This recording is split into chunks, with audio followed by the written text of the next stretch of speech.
ভোরের আলো পাহাড় ছুঁতে না ছুঁতেই কয়েকজন মানুষ নীরবে উঠে আসে, হাতে হাতুড়ি, ছেনি আর সীমাহীন ধৈর্য।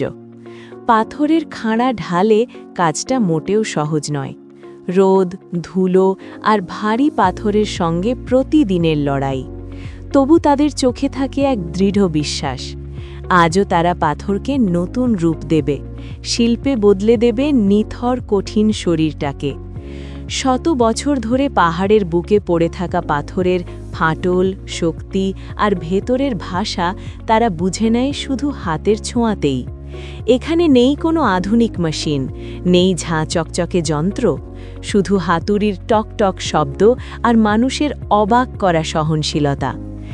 এক আঘাতে পাথর ভাঙে না, জীবনের মতোই তাকে বুঝতে হয়, মানাতে হয়। প্রতিটা ছোট আঘাত, প্রতিটা চিপ শিল্পীর ভেতরের না বলা গল্প হয়ে ওঠে। কখনো হাতে ফোসকা পড়ে, কখনো কেটে যায় আঙুল, তবু তারা থামে না।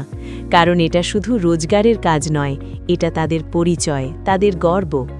ধীরে ধীরে রুক্ষ পাথরের ভেতর থেকে জন্ম নেয় গোল একটা থালা। আকৃতি পায়, মসৃণ হয় স্পর্শ। শিল্পীর চোখে তখন ফুটে ওঠে একটা শান্ত, নরম হাসি। শেষে ধুলো ঝেড়ে থালাটার উপর আঙ্গুল বোলাতে বোলাতে একটাই কথা মনে হয়, এটা শুধু পাথর নয়, এটা তাদের পরিশ্রমের ছাপ, ঘামের গন্ধ আর নিজের হাতে গড়া ভালোবাসা। দেখতে সাধারণ পাথরের থালা মনে হলেও এর ভেতরে লুকিয়ে আছে ওই মানুষগুলোর নীরব সংগ্রাম আর পাহাড়ের বুক থেকে তুলে আনা একটা জীবন্ত গল্প।